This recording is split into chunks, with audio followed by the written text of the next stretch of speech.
Je vois le miracle arrive, j'entends le miracle arriver, je sens qu'un miracle arrive, un miracle arrive, un miracle arrive. Oh, je vois le miracle arrive, comme il a fait hier, j'entends le miracle arrive, il le fera aujourd'hui. Je sens qu'un miracle arrive, Dieu ne change pas.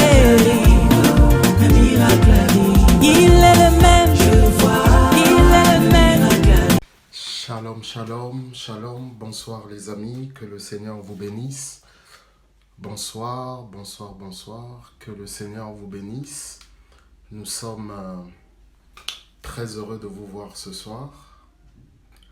Gloire au Seigneur, que le Seigneur vous bénisse. Nous sommes vraiment dans la joie de vous voir, nous sommes dans la joie d'être là ce soir. Que le Seigneur vous accorde sa grâce. Bonsoir, bonsoir, bonsoir. Bonsoir. Que le Seigneur soit glorifié au milieu de nous. Gloire au Seigneur. Merci Seigneur, merci pour ce temps, merci pour ce moment que tu nous accordes. Te sommes infiniment reconnaissants. Nous abandonnons ce temps et ce moment entre tes saintes mains. Sois glorifié, Papa, sois béni, sois exalté, sois magnifié dans le nom puissant de Jésus-Christ. Oui, tous ces moments, nous les abandonnons entre tes saintes mains, que tu puisses nous conduire, Saint-Esprit, nous guider pour la gloire de Jésus. Alléluia. Merci Saint-Esprit, merci de nous conduire, merci de nous guider. Gloire à toi, Seigneur Jésus. Gloire à toi, Seigneur Jésus. Jésus, tu as les paroles de la vie. Jésus, tu as les paroles de la vie. Jésus, tu as les paroles de la vie.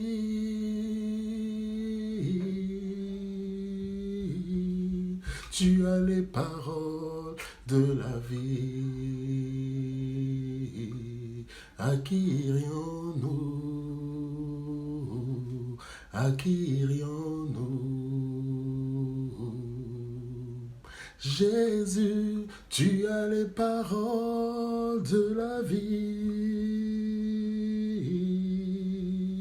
Jésus, tu as les paroles de la vie. À qui irions-nous, Seigneur?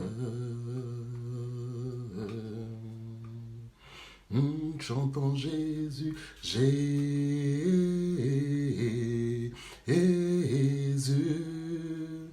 tu as les paroles de la vie, la vie. À qui irions-nous? Chantons Jésus, Jésus,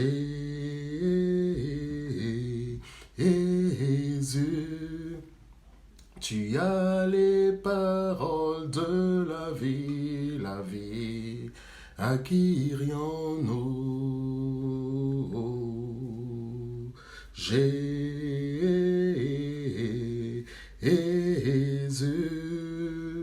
tu as les paroles qui libèrent, Jésus.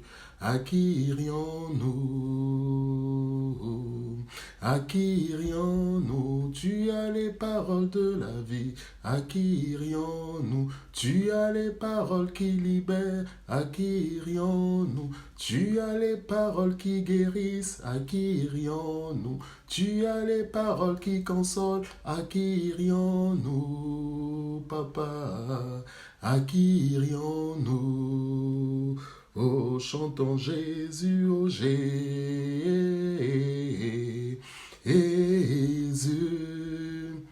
tu as les paroles de la vie, la vie.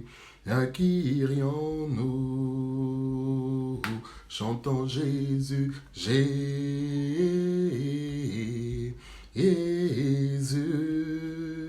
tu as les les paroles de la vie, à qui irions-nous? Chantons Jésus, Jésus.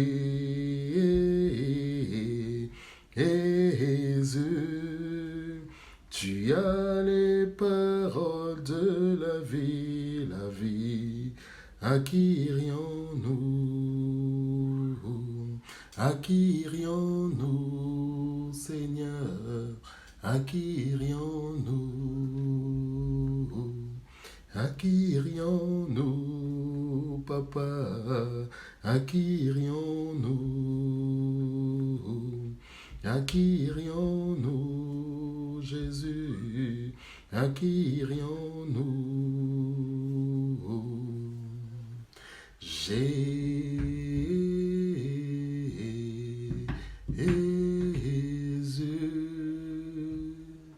tu as les paroles de la vie, à qui irions-nous?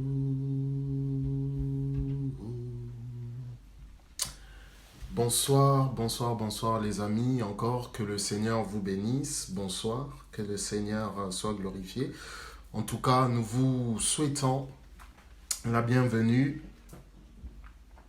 Nous vous souhaitons la bienvenue ici, bien-aimés, dans le nom du Seigneur Jésus. Nous vous souhaitons la bienvenue dans le cadre de notre émission Un dimanche, un chant, un message, une entrevue. Un dimanche, un chant, un message, une entrevue.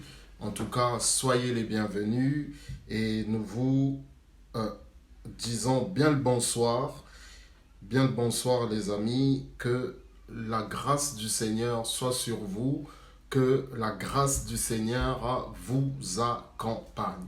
Alors, comme vous pouvez le constater ce soir, je suis malheureusement tout seul et il se trouve que mon épouse est souffrante, il se trouve que mon épouse n'est pas en état d'être là avec nous ce soir, mais elle m'a chargé de vous passer le bonsoir, elle m'a chargé de vous passer les salutations et recevez-les donc dans le précieux nom de notre Seigneur Jésus-Christ. Et donc en tout cas, soyez les bienvenus. Bien-aimés, nous allons commencer avec quelque chose de nouveau ce soir. Nous allons commencer avec un... Je ne l'ai pas écrit sur Facebook, je m'en excuse. Mais sur Periscope, je l'ai écrit. Je rappelle que nous sommes sur Facebook, nous sommes sur Instagram et nous sommes aussi sur Periscope. Et je disais, les amis, en tout cas, j'espère que vous allez bien. Nous allons commencer, bonsoir Sœur Merveille, nous allons commencer ce soir, bien aimé, une nouvelle série, si je puis dire, une nouvelle série. Nous allons parler de l'offense et j'ai intitulé cette série l'offense, une arme de destruction massive. En fait, c'était une prédication, un message qui m'avait donc été inspiré par le Seigneur. Et puis, je pense que ce serait quand même bien de pouvoir approfondir dans le cadre de cette émission. La particularité de la prédication, quand vous avez un jour, c'est que lorsque vous prêchez, vous exposez, vous êtes là pour exposer des vérités éternelles, pour exposer la parole de Dieu. Le temps de la prédication n'est pas le temps du dimanche surtout, est plus propice à la prédication qu'à l'enseignement, à moins que vous puissiez faire cet enseignement sur plusieurs dimanches. Mais lorsque vous n'avez qu'un seul dimanche, il n'est pas toujours évident de faire un enseignement sur un sujet bien précis, sachant que le dimanche est un temps particulier puisque c'est un culte particulier et le temps est bien entendu compté, le temps est bien entendu court afin de pouvoir exposer donc ces choses dans le cadre de la prédication. Mais dans le cadre de l'enseignement, c'est beaucoup plus facile. Mais aujourd'hui, nous allons donc parler de ça, de l'offense, une arme de destruction massive, puisque l'offense fait des ravages, l'offense fait des dégâts, que ce soit dans les familles, que ce soit dans les assemblées, que ce soit même dans les entreprises, dans tous les lieux où il y a des êtres humains, il y aura forcément de l'offense. d'une manière ou d'une autre, il y aura forcément de l'offense. Cela étant, lorsqu'on parle de l'offense, ou si on veut parler d'offense, il faut qu'il y ait au moins deux personnes. Parce que il faut qu'il y ait la personne qui offense, n'est-ce pas? La personne qui commet l'acte d'offense et donc aussi la personne qui est offensée. Donc c'est vraiment très très très important à retenir parce que parfois ça peut arriver, on a comme ça l'impression que ce n'est rien, que ce n'est pas grave, mais ce que ça produit est parfois sujet à des choses graves, emmène parfois des conséquences compliquées et parfois ça emmène même à la séparation dans certaines circonstances. Et vous savez, les séparations, les divisions parfois, c'est vrai que ce sont des choses qui arrivent. C'est vrai que ce sont des choses qui peuvent se produire dans la vie d'une personne, mais en réalité, les amis, ce sont aussi parfois des choses que nous pouvons éviter par nous-mêmes. Avec la sagesse et l'intelligence que le Seigneur nous donne, ce sont parfois des choses que nous pouvons éviter. Mais dans la Bible aussi, il y a des gens qui ont vécu l'offense. Il y a des gens, les amis, qui ont été aussi à l'origine de l'offense. Et je pense que c'est vraiment quelque chose de très important. Le but, bien entendu, c'est qu'à la fin, nous ne restions pas dans l'offense. Parce que, nous le verrons dans quelques temps, le problème, c'est que, comme j'ai dit tout à l'heure, l'offense... Bonsoir, ancien Régis. Le problème, tout à l'heure, c'est que... bonsoir, Cynthia. C'est que l'offense, les amis, emmène des conséquences graves dans le cœur de la personne qui subit cela, dans le cœur de la personne qui est victime, si je puis dire, si je peux utiliser ces termes, dans le cœur de la personne qui est objet de l'offense.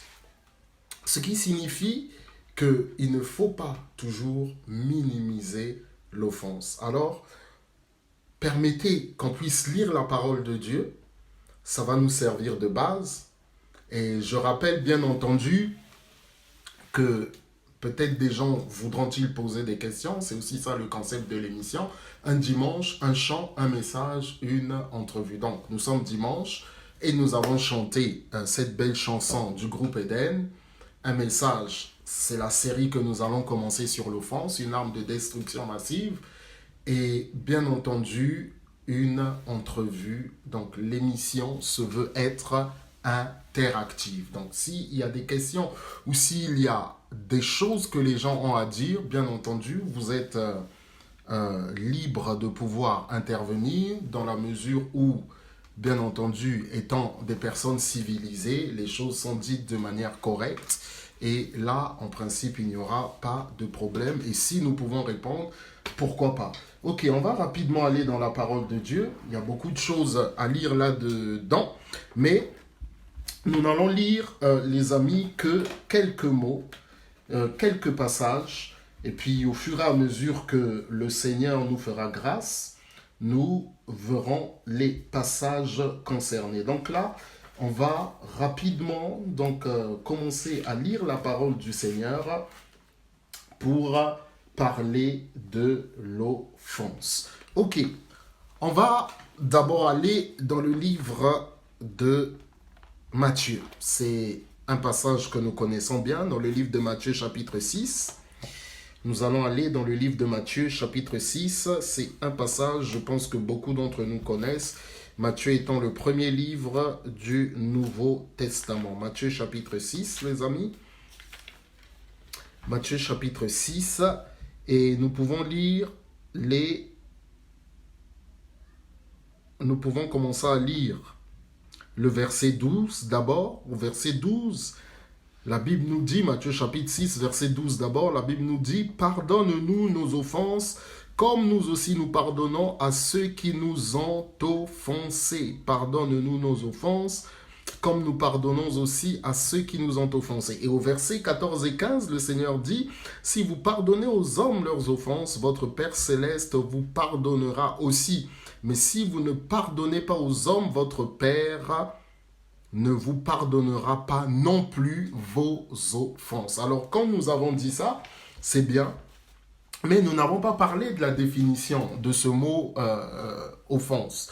Et je pense quand même que nous allons simplement retourner dans le dictionnaire afin de pouvoir, n'est-ce pas, donner la définition de ce mot que l'on appelle offense. Alors, qu'est-ce que le dictionnaire Larousse nous dit par rapport à cela?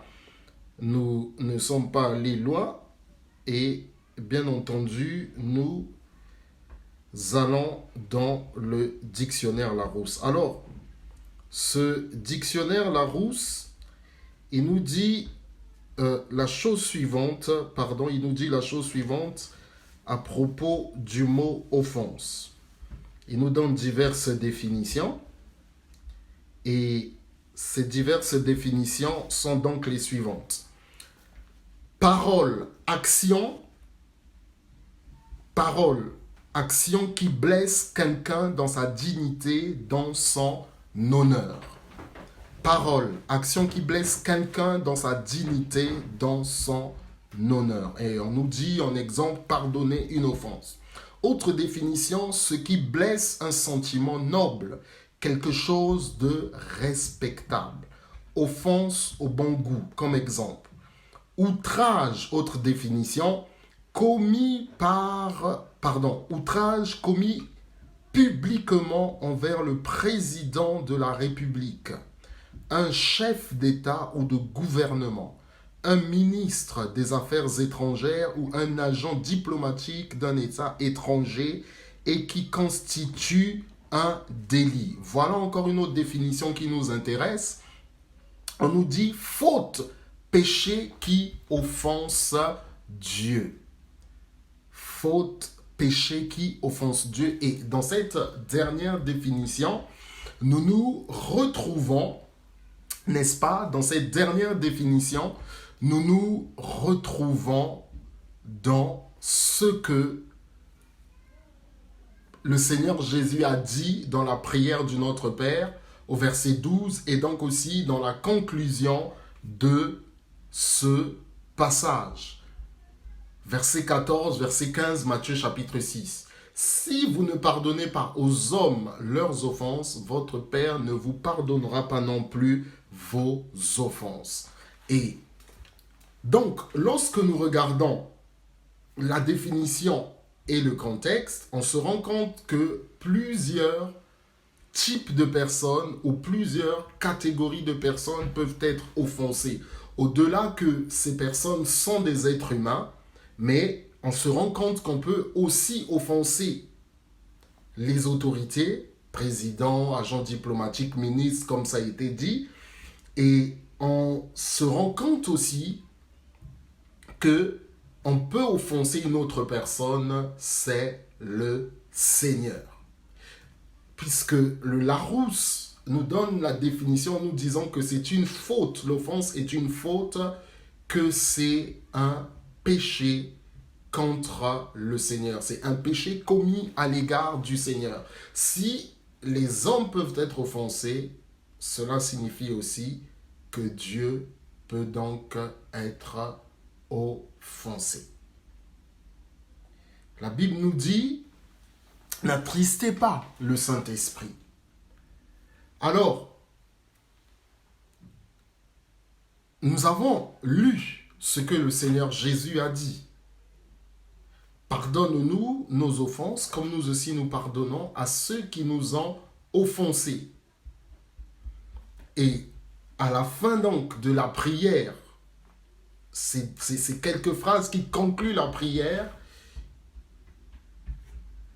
La conclusion de la prière, pas les derniers mots de la prière, car c'est à toi seul qu'appartiennent le règne, la puissance et la gloire au siècle des siècles. Ça, c'est la fin de la prière.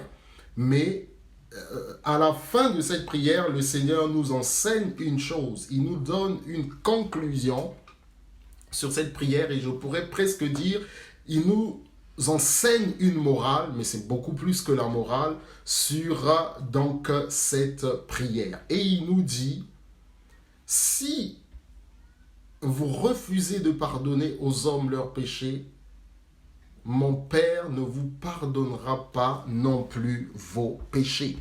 Et donc, ça, c'est une conclusion que le Seigneur nous donne.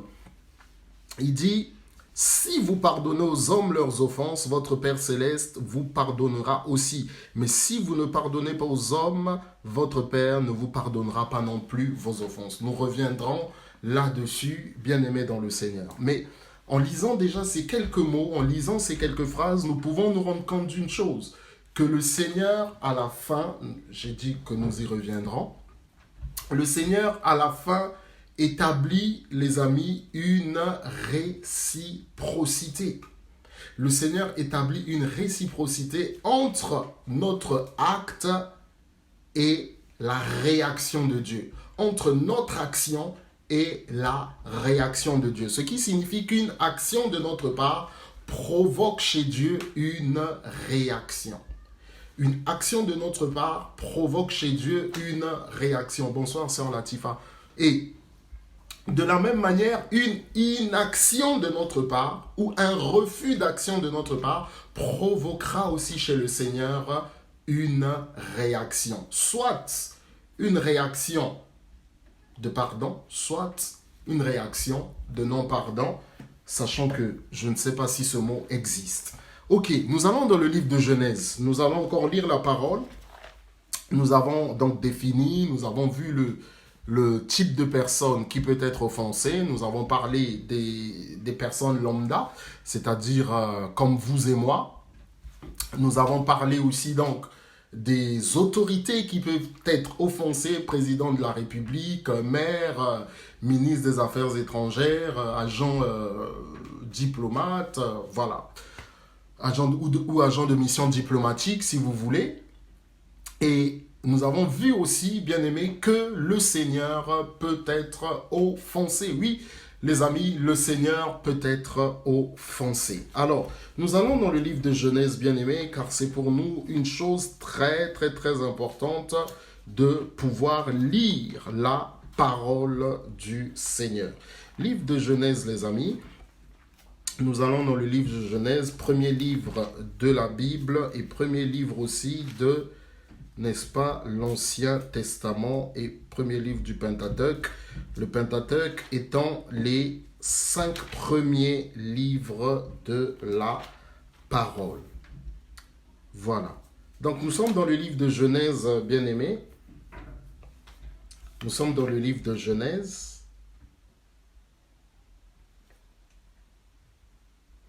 On est au chapitre 37. Merci, sœur Latifa, que le Seigneur te bénisse aussi. Il n'y a pas de souci, que le Seigneur te bénisse. Effectivement, vous pouvez regarder en différé aussi, que le Seigneur vous accorde sa grâce, bien-aimé. Alors, nous sommes dans le chapitre 37. Genèse chapitre 37, bien aimé, à partir du verset 1er, la Bible dit ceci: Jacob demeura dans le pays de Canaan où avait séjourné son père. Nous savons que Jacob est donc le fils d'Isaac, ok? Isaac ayant 2 jumeaux, Ésaü et Jacob, Ésaü, n'est-ce pas, étant l'aîné.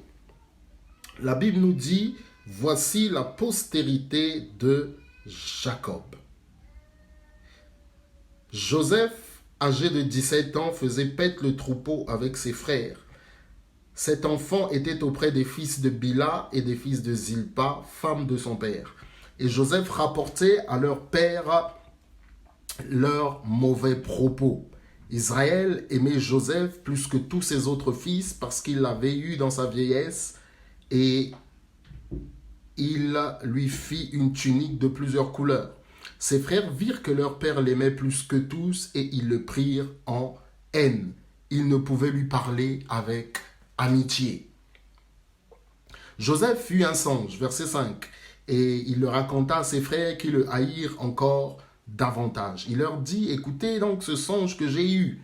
Nous étions alliés des gerbes au milieu des champs, et voici ma gerbe se leva et se tint debout. et vos gerbes l'entourèrent et se prosternèrent devant elle.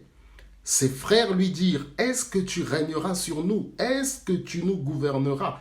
Et ils le haïrent encore davantage à cause de ses songes et à cause de ses paroles.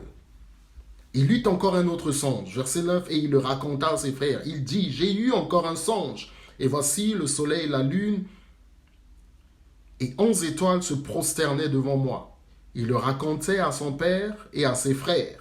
Il le raconta, à son père et à ses frères. Son père le réprimanda et lui dit, « Que signifie ce songe que tu as eu? Faut-il que nous venions, moi, ta mère et tes frères, nous prosterner en terre devant toi? » Ses frères eurent de l'envie contre lui, mais son père garda le souvenir de ces choses.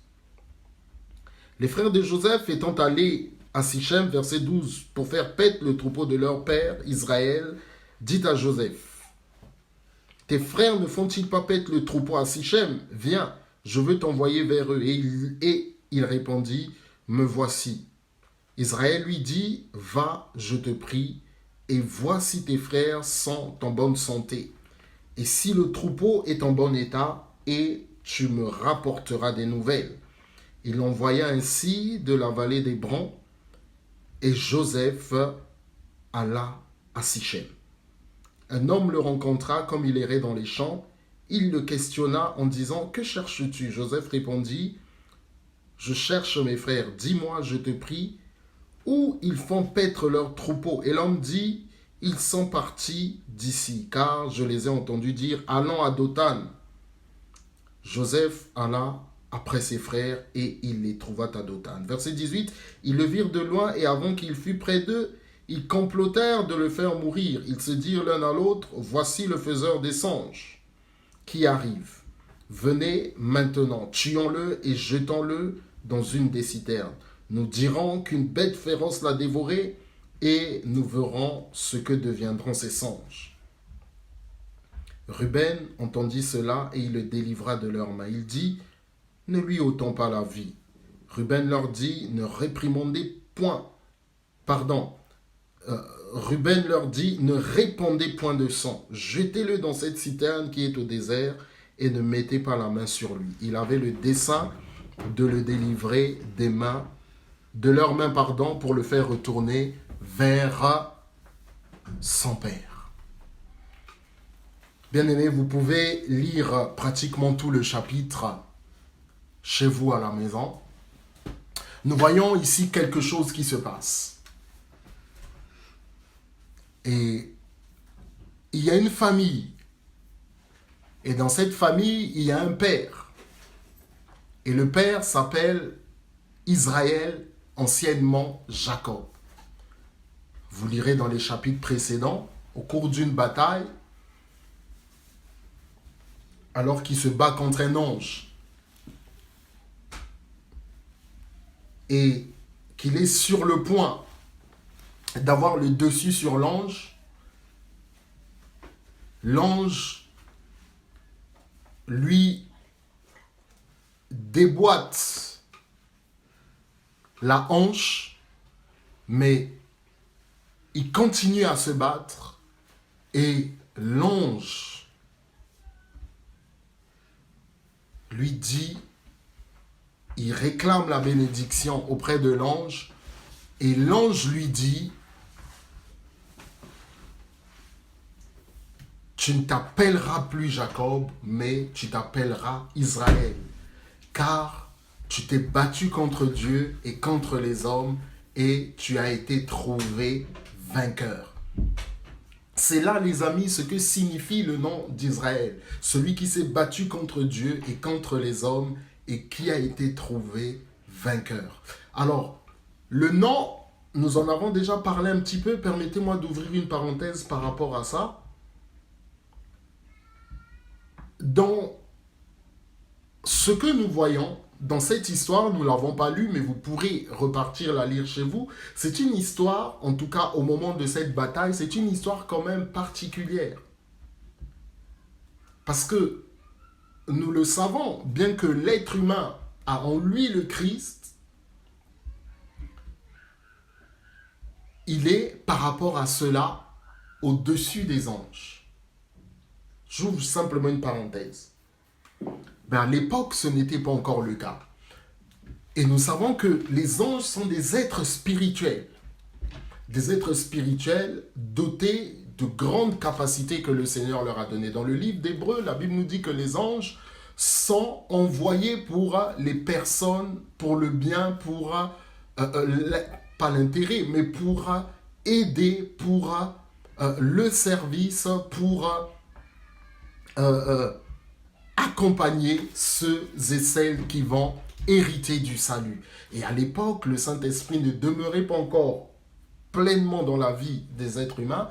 Et donc, j'ouvre cette parenthèse en disant que l'ange est un être spirituel. Et nous savons que ce qui est spirituel est au-dessus de ce qui est physique, matériel. Mais il y a quelque chose de particulier, bien aimé dans le Seigneur. Il n'y a pas beaucoup de gens aussi qui se sont battus contre les anges. Mais et un ange, ça je l'avais déjà dit, l'ange est un esprit. Et un esprit, pour le voir, il faut qu'il se matérialise. Tant qu'il ne s'est pas matérialisé, on ne peut donc pas le voir. Et donc, il y a un combat qui s'engage. Et bien que l'ange soit fort, plus fort que Jacob, il se trouve dans cette histoire que le patriarche, que cet homme commence à prendre le dessus sur l'ange. Et il demande donc la bénédiction. Vous savez, j'avais dit que c'était une parenthèse, il y a certaines choses pour lesquelles nous devons nous battre.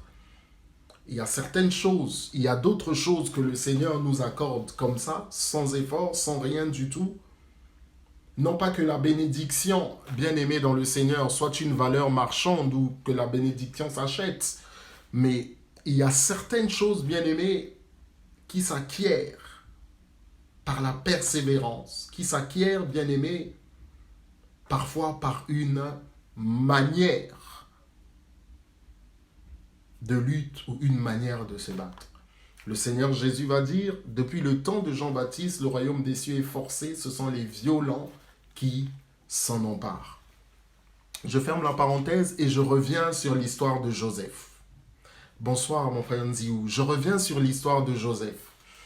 Je disais que dans cette famille, donc cet homme qu'on appelait Israël, anciennement Jacob, est à la tête d'une famille. Et il avait 2 femmes, Rachel et Léa, et il avait 2 concubines aussi, qui auparavant étaient les servantes donc, de ses épouses, Zilpa et Bila. Et en tout et pour tout, cet homme a eu 13 enfants, à savoir 12 hommes, 12 garçons et une femme, donc Dina.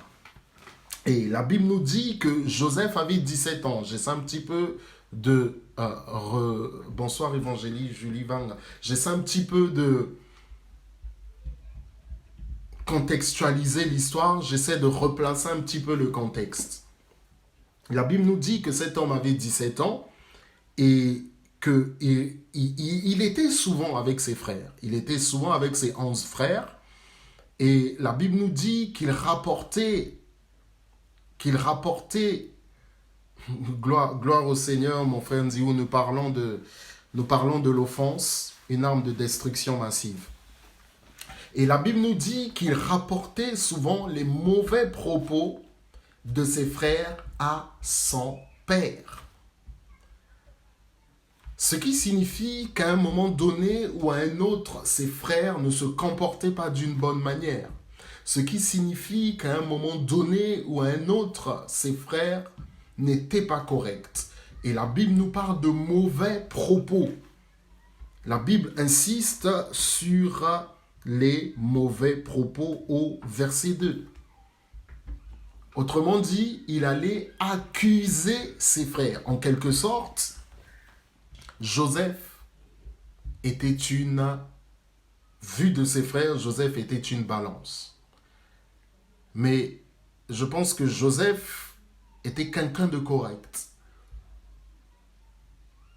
Et vous savez, Joseph est un type du Christ.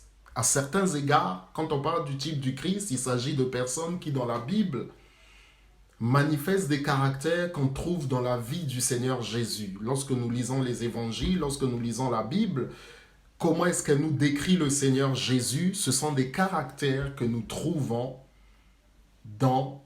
Bonsoir Joël. Ce sont des caractères que nous trouvons dans la vie et dans le ministère du Seigneur Jésus. Et donc, cet homme que l'on appelle Joseph rapportait à son père leurs mauvais propos. Ce qui signifie que ses frères, donc comme j'ai dit, n'étaient eux-mêmes pas corrects. Toujours est-il que les amis, cela les mettait en colère.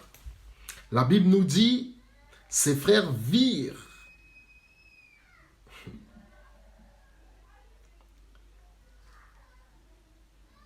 Israël aimait Joseph plus que tous ses autres fils parce qu'il l'avait eu dans sa vieillesse et il lui fit une tunique de plusieurs couleurs. Ses frères virent que leur père l'aimait plus que tous et ils le prirent en haine. Ils ne pouvaient lui parler avec amitié. Frères et sœurs, et vous qui suivez cela, Joseph rapporte à son père leurs mauvais propos. Puis la Bible nous dit que Israël, aimait Joseph plus que tous ses autres fils. Et cet amour, bien-aimé dans le Seigneur, s'est manifesté par la confection d'une robe de plusieurs couleurs. Voici mon fils bien-aimé en qui j'ai mis toute mon affection. Est-ce que ça ne vous rappelle pas quelque chose? Voilà le Christ qui sort de l'eau, Matthieu chapitre 3. Et le Saint-Esprit se manifeste en descendant sur lui sous la forme d'une colombe. Une voix se fait entendre dans le ciel. Celui-ci est mon fils bien-aimé en qui j'ai mis toute mon affection.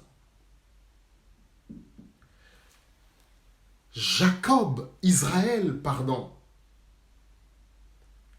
la Bible nous dit qu'il aimait Joseph plus que ses autres fils.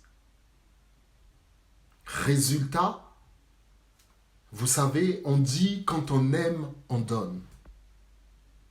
Quand on aime, cela doit se manifester. Et Jean 3,16 nous le dit, car Dieu a tant aimé le monde qu'il a donné son Fils unique afin que quiconque croit en lui ne périsse point, mais qu'il ait la vie éternelle. Mais qu'il ait la vie éternelle. Donc, celui qui aime, il donne. Et Jacob aimait, la Bible nous dit clairement, Joseph plus que tous ses autres enfants. Résultat, la Bible nous dit, verset 4, ses frères virent que leur père l'aimait plus que tous et ils le prirent en haine.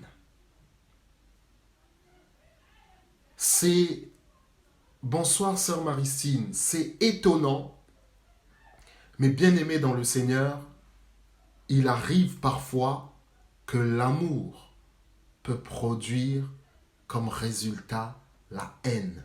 L'amour peut produire la haine, les amis. L'amour peut produire la haine. Qu'est-ce que nous voyons? Un père qui aime son enfant plus que tous ses autres enfants.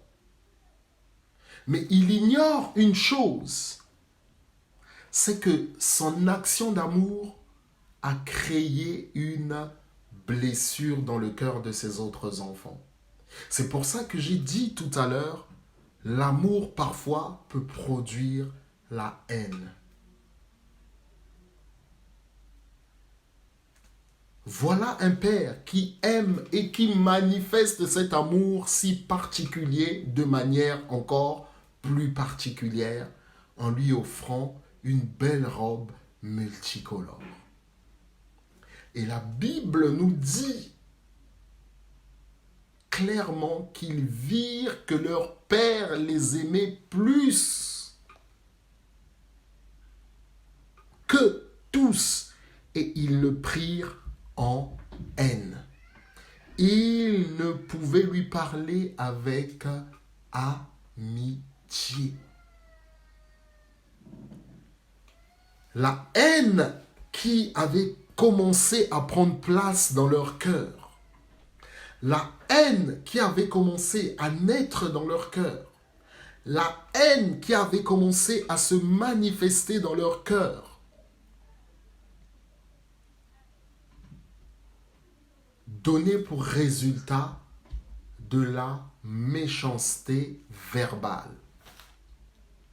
La Bible nous dit clairement, il ne pouvait lui parler avec amitié.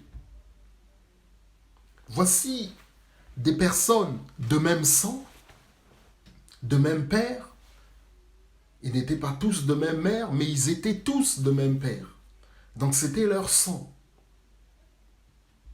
La Bible nous dit, il ne pouvait lui parler avec amitié. Le Seigneur Jésus dit une chose, c'est de l'abondance du cœur que la bouche parle.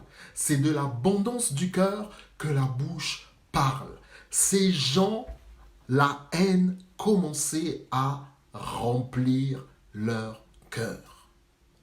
Bien-aimés dans le Seigneur, il y a peut-être des gens qui nous ont fait du tort. Il y a peut-être des gens qui nous ont fait du mal. Mais la haine est un poison. La haine est un poison qui détruit la vie de la personne dans laquelle elle prend place. Et c'est une erreur, une très grosse erreur de penser qu'on maîtrise la haine. Le remède à la haine, les amis, s'appelle le pardon. La Bible nous dit qu'il ne pouvait lui parler avec amitié. Que doit-on trouver dans une famille? N'est-ce pas l'amour? Que doit-on trouver dans une famille? N'est-ce pas l'entente? Que doit-on trouver dans une famille? N'est-ce pas la bonne ambiance? Je parle ici dans le vrai sens du terme. Lorsque je parle d'amour, lorsque je parle de joie, c'est des choses vraies. La paix, la joie, l'unité dans la famille. Et est-ce que le père voulait que ses enfants se déchirent? Je ne crois pas. Est-ce que le père voulait que ses enfants se haïssent? Je ne crois pas. Est-ce que le père voulait que ses enfants se détestent? Ou plutôt que un de ses enfants soit l'objet de la détestation de tous les autres? Parce que Joseph ne détestait pas ses frères. Joseph était un homme innocent. C'était un homme innocent. Il n'y avait pas de haine dans son cœur. Mais ce n'est pas la volonté d'un père. Ce n'est pas la volonté d'un papa que sa famille soit déchirée. Ce n'est pas la volonté d'un papa que sa famille se haïsse, ou en tout cas que certains haïssent d'autres. Mais la Bible nous dit, ils le prirent en haine et ils ne pouvaient lui parler avec amitié.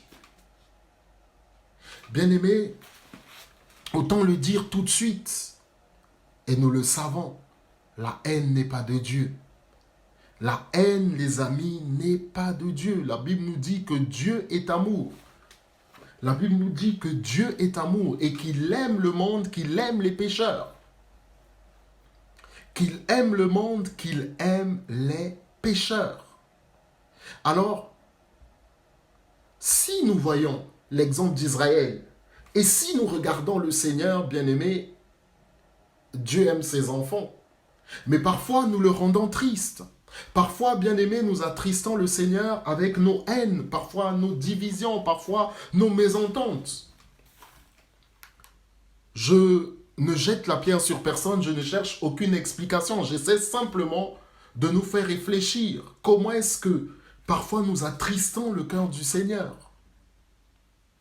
Comment est-ce que, bien-aimés, parfois nous blessons le Seigneur?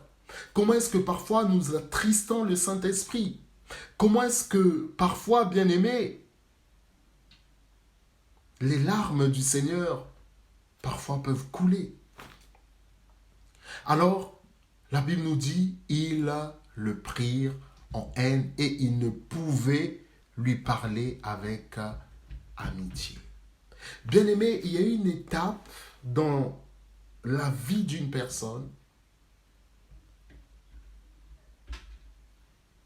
lorsque la haine a rempli son cœur, lorsque la haine déborde dans son cœur. Les amis, il faut être attentif, il faut demander au Seigneur le discernement et faire preuve de sagesse. Lorsqu'une personne bien-aimée, son comportement change vis-à-vis de vous, lorsque les paroles qu'elle a vis-à-vis de vous, alors qu'auparavant, même si vous n'étiez pas amis, mais vous parlez quand même d'une manière correcte. Ou même si vous étiez des amis, et vous parlez quand même de manière correcte. Mais le changement de langage, le changement de comportement doit nous alerter, les amis. Doit nous alerter. Et par conséquent, adopter le comportement, adopter l'attitude adéquate à ce moment-là. Parce que la haine, bien-aimée, nous le verrons, nous l'avons lu, mais peut emmener un être humain à faire quelque chose de regrettable, de grave, et parfois, bien-aimé, malheureusement, d'irrattrapable. Il ne pouvait lui parler avec amitié, parce qu'ils le prirent en haine. Frères et sœurs, concernant l'attitude d'Israël, j'aimerais dire ceci. Il y a parmi nous des papas, il y a parmi nous des mamans.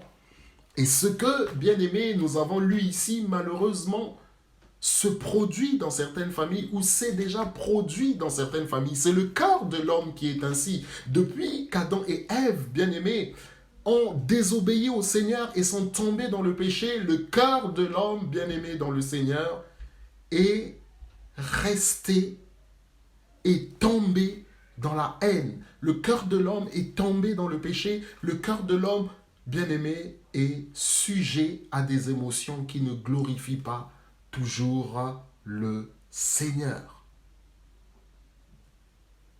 Mais je reviens à ce que je disais sur les parents.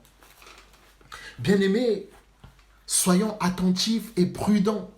Soyons attentifs et prudents sur la manière dont nous manifestons notre amour. Soyons attentifs et prudents sur la manière dont nous élevons nos enfants. Une chose est vraie, une chose est sûre. Un enfant de 3 ans, vous n'allez pas vous comporter à son égard de la même manière qu'un enfant de 10 ans. Ils n'ont pas la même responsabilité. Un enfant de 10 ans, même s'il n'est pas mature, mais il est quand même plus mature qu'un enfant de 2 ou de 3 ans. C'est sûr que... Bonsoir Yérick. C'est sûr que quand vous allez élever, éduquer vos enfants, vous n'allez pas, au moment peut-être de les corriger, le faire de la même manière. Dans tous les cas, il faut tenir compte des circonstances. Dans tous les cas, il faudra tenir compte des circonstances, les amis. Mais concernant l'amour, la manière dont vous manifestez votre amour à l'égard de vos enfants, bien aimés, les enfants assez tôt apprennent à utiliser leur mémoire. Les enfants assez tôt, aux alentours, pour certains, même s'ils ne savent pas, même s'ils n'ont pas forcément des choses encore bien fixées dans leur cerveau, mais aux alentours de 3, parfois 4, 5 ans, ils commencent à avoir déjà quelques souvenirs. Et qu'est-ce qu'un enfant bien-aimé à cet âge retiendra? Vous savez, le cœur de l'homme retient rapidement et facilement le mal qu'on lui fait. Et il en garde de mauvais souvenirs. Permettez-moi d'ouvrir une autre parenthèse, parce que je me suis renseigné, je me suis instruit là-dessus, et je l'ai déjà vu aussi dans les tribunaux, dans les salles de tribunaux, bien aimés dans le Seigneur. Beaucoup de personnes, ce n'est pas une excuse. Je ne dis pas que c'est une excuse. Mais beaucoup de personnes qui se livrent à, bien aimés dans le Seigneur, à des infractions, quelles qu'elles soient, que ce soit des infractions graves ou des infractions moins graves. Mais beaucoup de personnes qui se livrent à des infractions, une bonne partie, je ne dis pas tous, mais une bonne partie de ces personnes, bien aimées, ont un environnement familial chaotique, ont un environnement familial, bien aimé, déséquilibré. Qu'est-ce que cela signifie? La Bible nous dit dans Proverbes chapitre 22, verset 6, « Instruis l'enfant sur la voie qu'il doit suivre, lorsqu'il sera grand, il ne s'en détournera pas. » Lorsqu'il sera grand, il ne s'en détournera pas. Ce qui signifie, les amis, on peut instruire un enfant de deux manières. De manière volontaire, en lui disant, voici tel enseignement, ou on peut instruire l'enfant de manière involontaire par la manière dont nous nous comportons. Et beaucoup de choses que nous savons aujourd'hui, beaucoup de choses que nous avons apprises, c'est le résultat de l'enseignement de notre mère, de notre père, ou parfois de nos frères et sœurs. Parfois d'un oncle, tout dépend de l'entourage, tout dépend des circonstances et tout dépend aussi donc de l'environnement dans lequel on a grandi. Et lorsque, par exemple, un enfant ne voit que violence et menace, lorsqu'un enfant n'a pas reçu l'amour nécessaire, lorsque un enfant a parfois été sujet à l'injustice, a été parfois sujet à la violence, on ne donne que ce qu'on a. Il n'a connu que la violence et l'injustice. Qu'est-ce que cela va donner comme résultat? D'après nous, qu'est-ce que cela peut bien donner comme résultat? Je le dis, ce n'est pas une excuse que je cherche.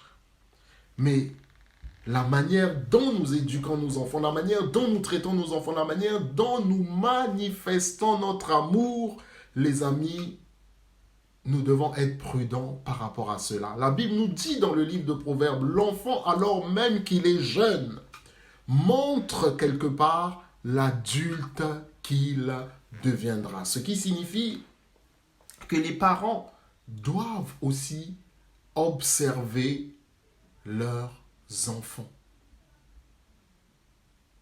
dans leur manière d'être tous les jours.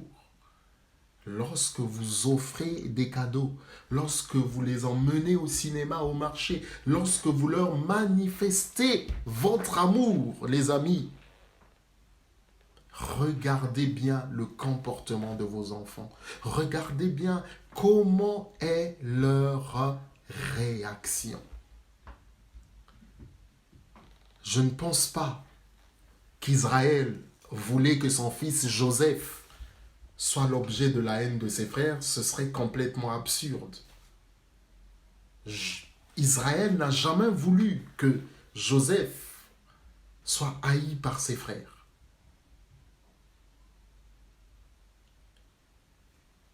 La Bible, dans ce que nous avons lu, lorsque la Bible nous dit qu'ils rapportaient leurs mauvais propos à leur père Israël, la Bible ne nous indique pas de conséquences par rapport à ces choses. Est-ce qu'il le savait? Est-ce qu'il ne le savait pas? La Bible ne nous le précise pas, mais la Bible commence à nous parler de la haine de ces hommes lorsque il y a une manifestation extérieure de l'amour de Dieu. Et les amis, vous savez, Dieu nous aime.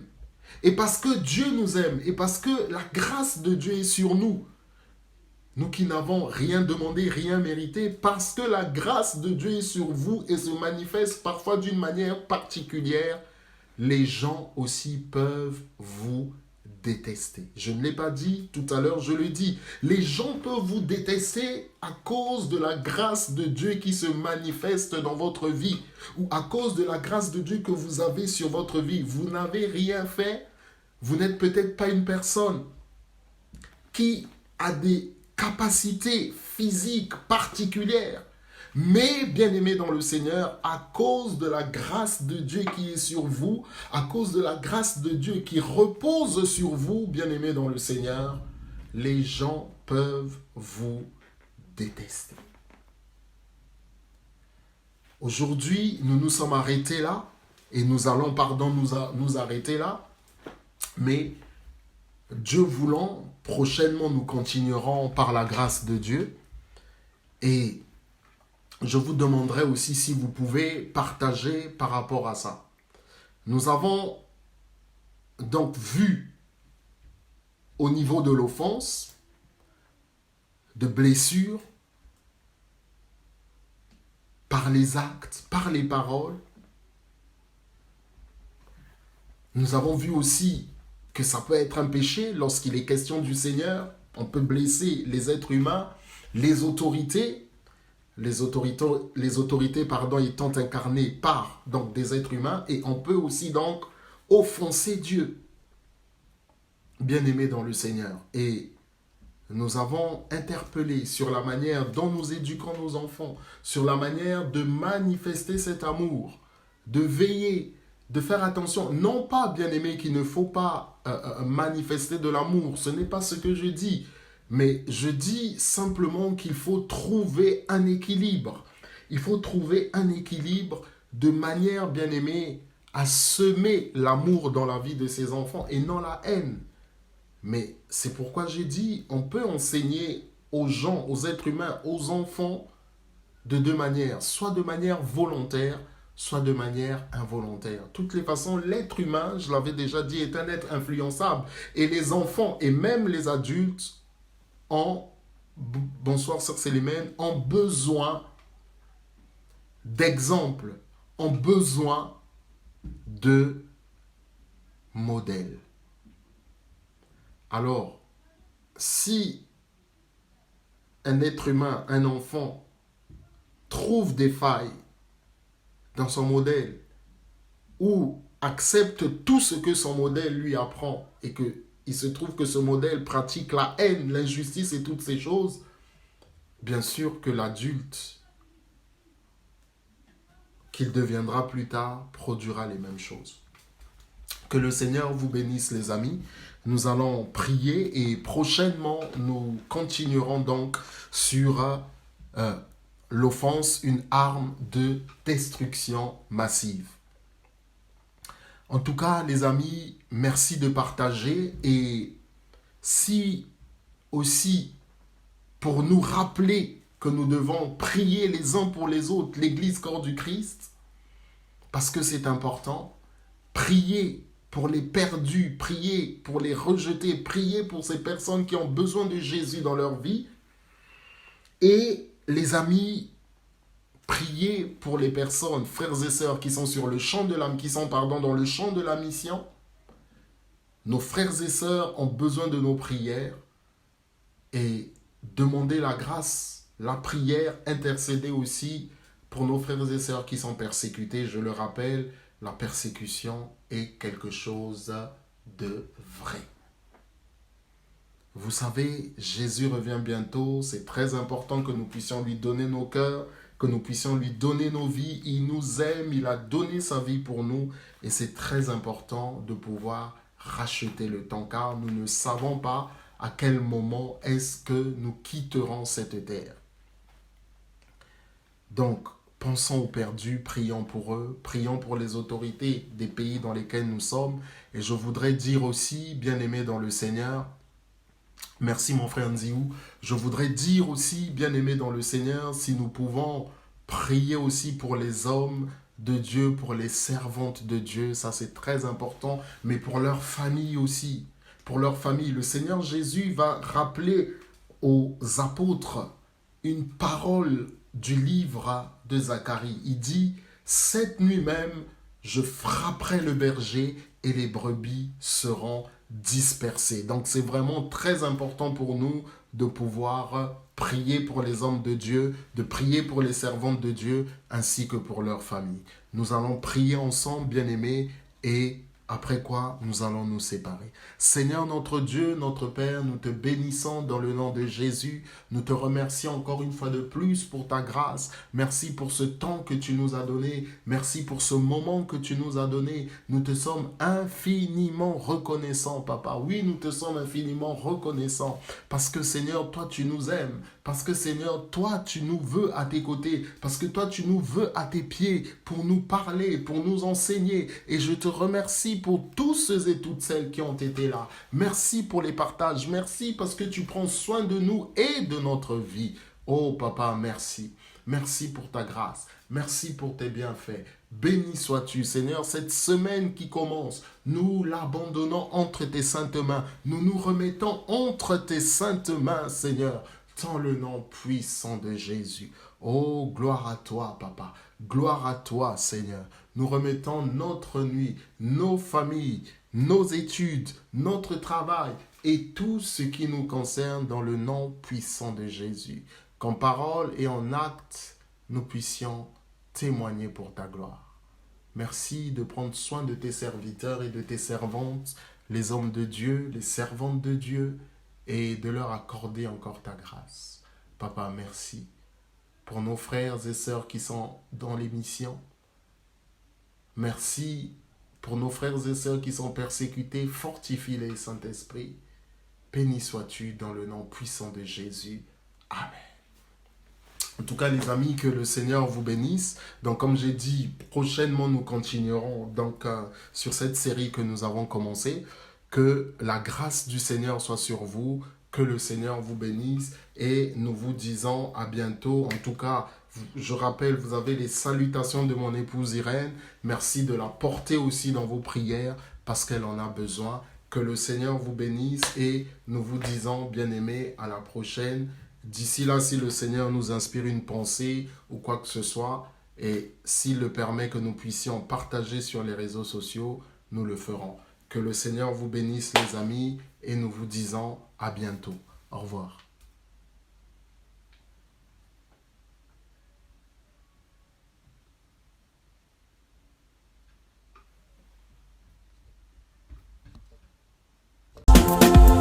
Je vois le miracle arrive, j'entends le miracle arriver, je sens qu'un miracle arrive, un miracle arrive, un miracle arrive. Oh, je vois le miracle arrive, comme il a fait hier, j'entends le miracle arrive, il le fera aujourd'hui, je sens qu'un miracle arrive, Dieu ne change pas.